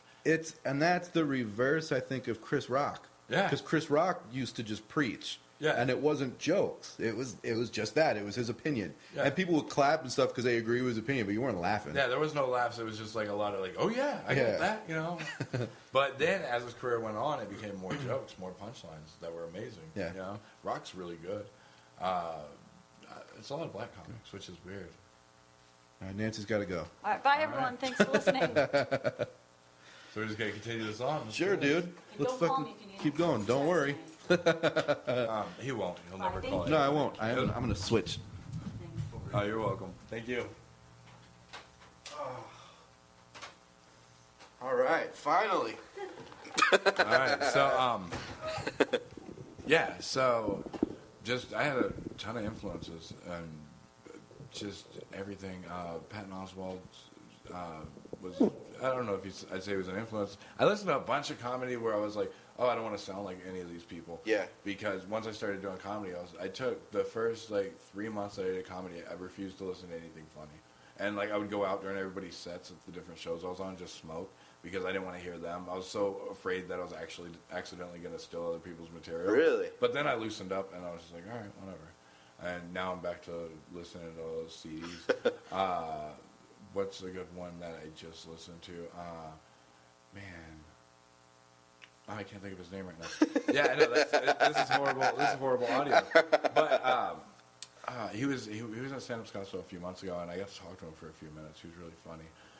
Ari Shaffir is really good. But yeah, that's pretty much it. And now that I'm in comedy, I still listen to a bunch of comedy and watch. Hannibal Buress is killing it this year. Dude, I love Hannibal. So good. Yeah. But I don't think they're influences. Granted, I'm only a year in, so I still got a lot to learn. But at the same time, I don't think I'm going to hear anybody and be like, oh, I'm going to do that stuff. No, I'm not just going to watch the new Carrot Top special and start doing comedy. Hannibal, when you listen to him, his delivery is so different. Yeah. That when you listen to it long enough, you're like, dude, I kind of want to start delivering like that. Yeah, the way he delivers stuff, and I don't know, he's just amazing to me. Yeah. He's so fucking funny. Yeah. And his new shit is good too. He was at Stand Up Live towards the end of last year. Yeah. And didn't sell well at all, so I don't know if he'll be back. But I hope he is, because he's amazing. I was supposed to go to that Stand Up Live show too, and I didn't. I ended up hanging out with a girl because I make dumb decisions. It's gotten to a point where my dating life, when I do see women, I just tell them, look, you might be able to hang out with me once a week, but that's about it, because I'm always doing shows. Or right? Isn't that's crazy?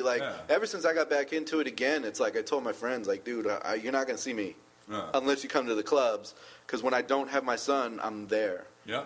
And when you're not doing sets, you're just there hanging out because it's fun. Yeah. And no offense to my friends or anything, I love them, but this is our job. Yeah. Not only that, but it's not to sound super gay about it all, but it's like kindred spirits.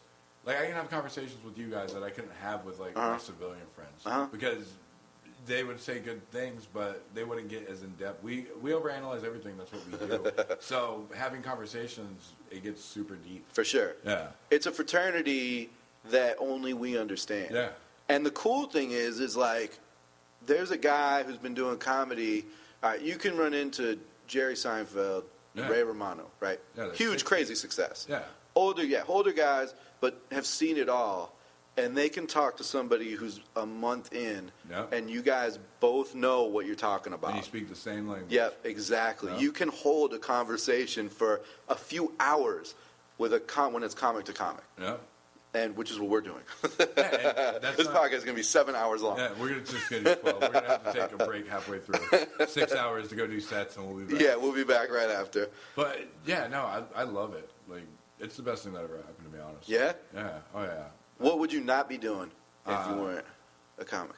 Probably building websites. I was really into building websites for a little while, and, pretty much before I got into comedy, I would hang out with girls. That was always my number one addiction. That's how I know this comedy stuff is serious for me, because it's the only thing I've ever chose over girls.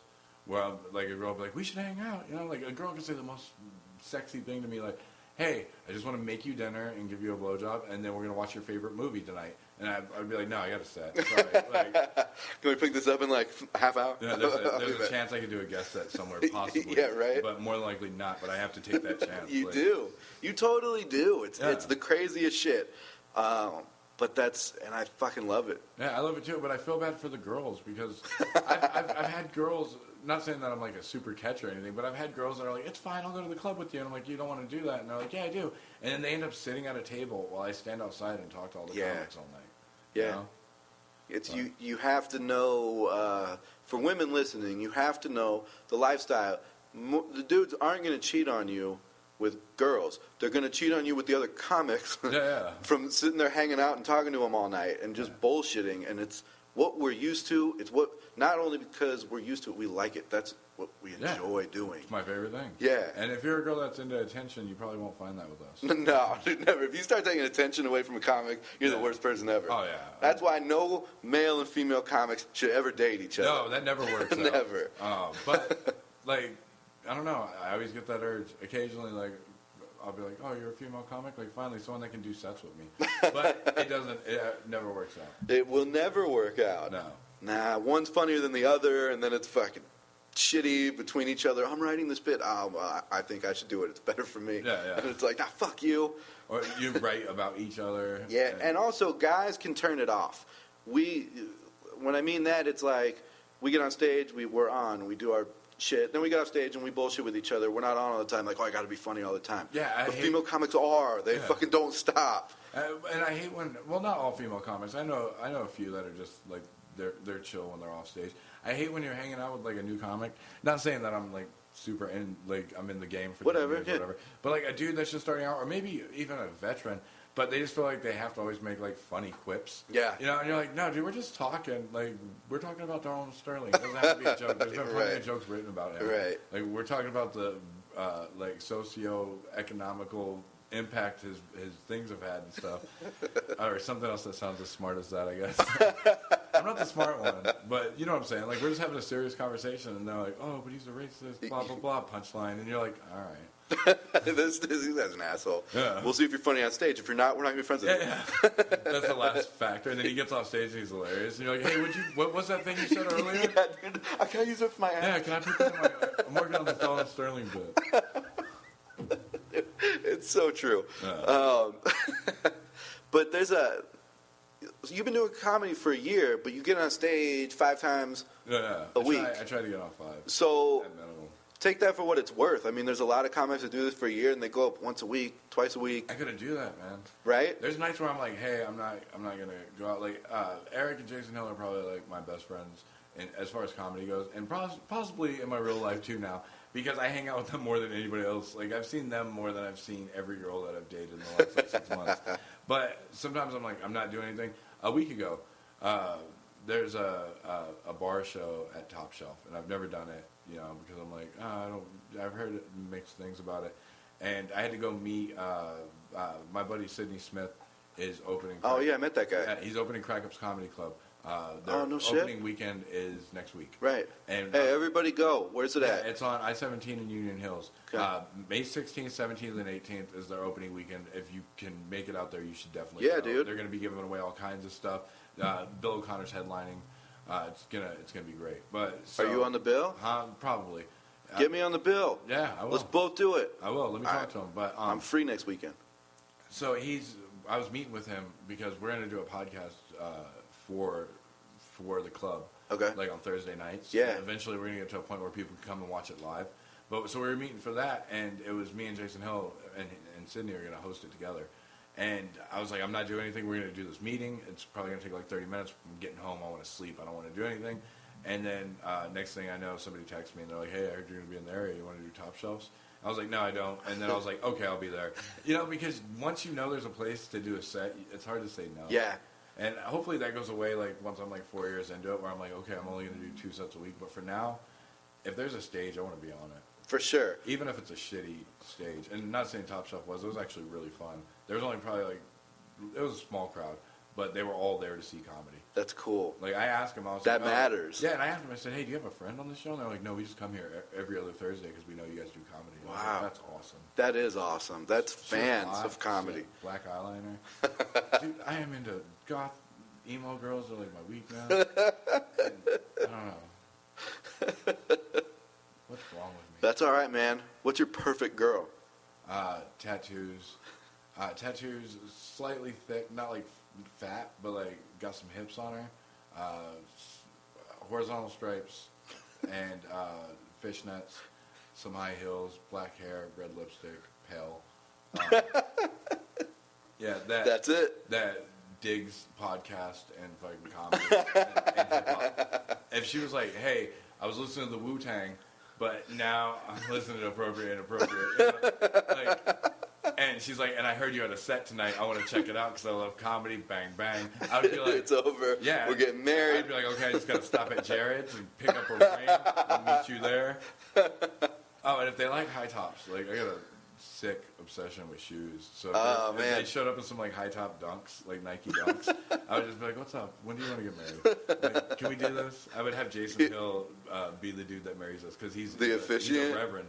Yeah. No shit. Yeah, he went to one of those online things and he can marry people. He's already married 2 people. No way. Yeah, so I would just be like, meet me at Stand Up Scott. So I'd be like, Jason, meet me here. And then once we got there, I'd bring her up on stage and be like, boom, we're married. You have to deal with that. She'd be like, I don't even know you. And I'm like, I know. Dude, that is funny. That's really funny. I had a crackhead chick, this girl that I'm seeing. Okay, I'm going to go on a tangent here. I was seeing this other girl. And I was like, look, I don't know if you're the one for me. I'm still going to date other people. You cool with that? And she's like, yeah, I'm cool with that. You know? And I was like, all right. And we were like dating, but I was like free to see other people or whatever. She starts posting this like super passive-aggressive shit on Facebook. Like first it's like, you should never, it's like a picture that says, you should never chase love. If you have to chase it, it's not really there for you and stuff. And I'm like, whatever, I'll let it go. And I texted her and I was like, hey, you know I don't like that passive-aggressive shit on Facebook. And she goes, that wasn't me. It wasn't about you. It was just, like, I saw it, and I was like, okay, I can believe that, you know? And then she posted an exact thing I had said to her one time, where it was something along the lines of, once I give them a chance, or I'll give everybody a second chance, but once we're done, because I was hanging out with my ex-girlfriend.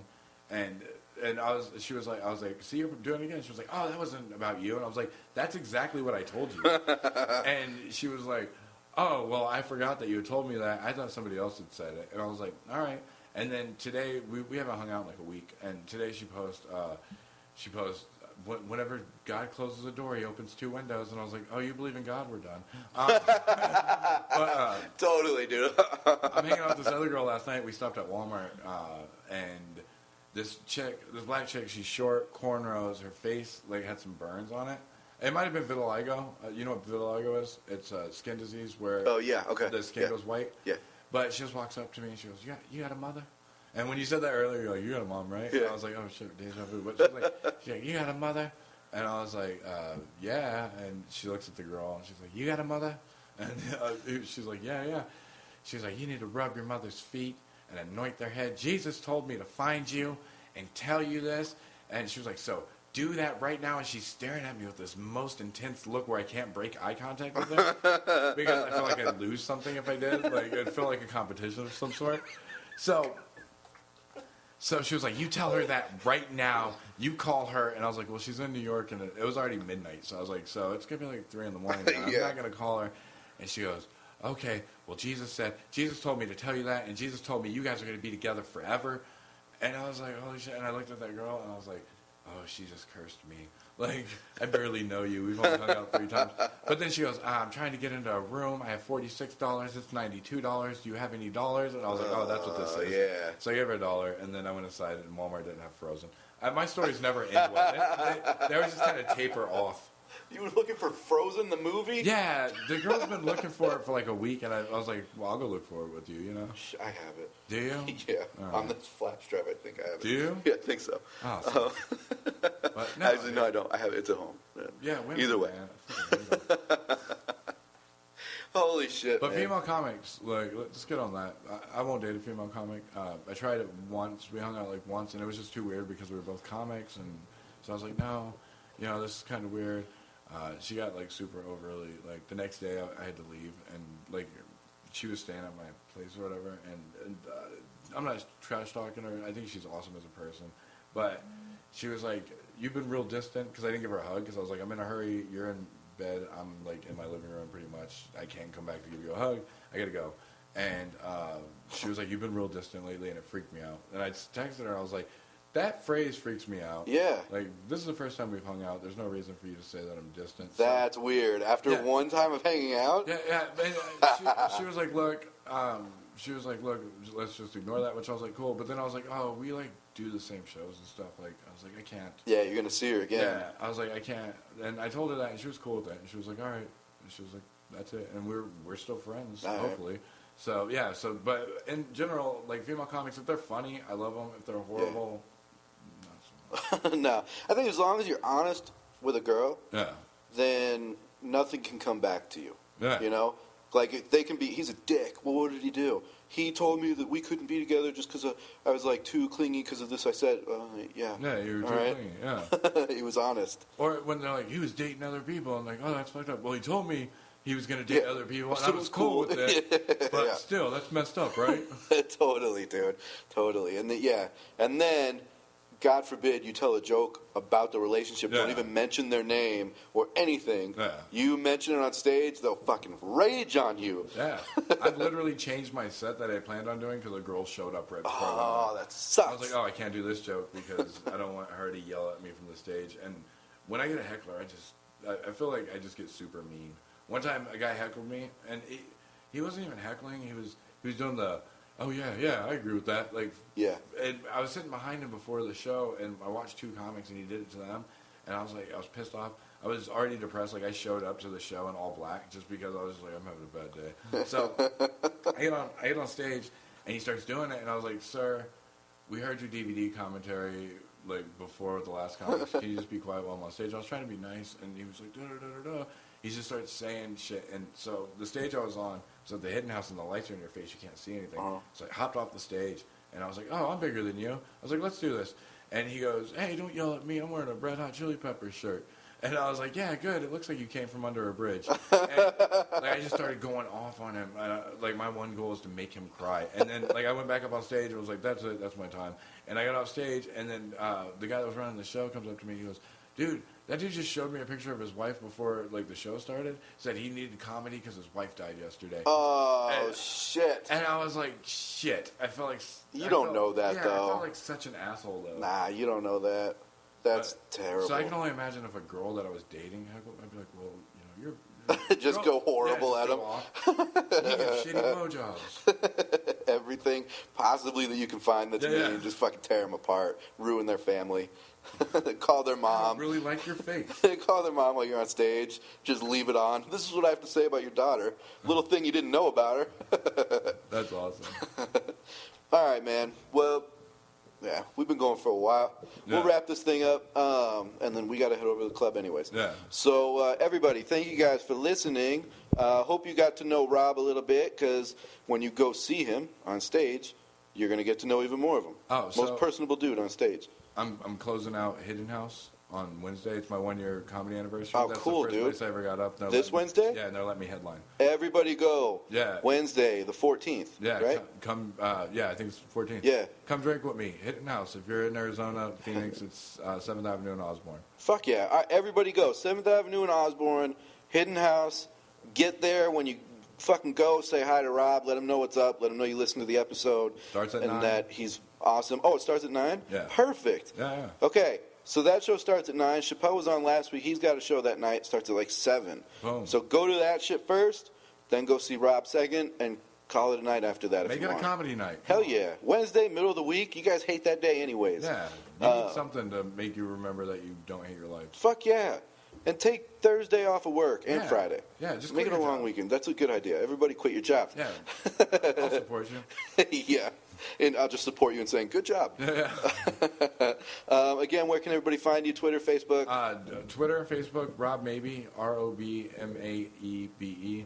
And you can also find me and Jason do a podcast, Toast Cast Comedy, Toast, like TOAST, Cast, CAST, Comedy, like it's spelled jerked. Toastcastcomedy.com. The website is up.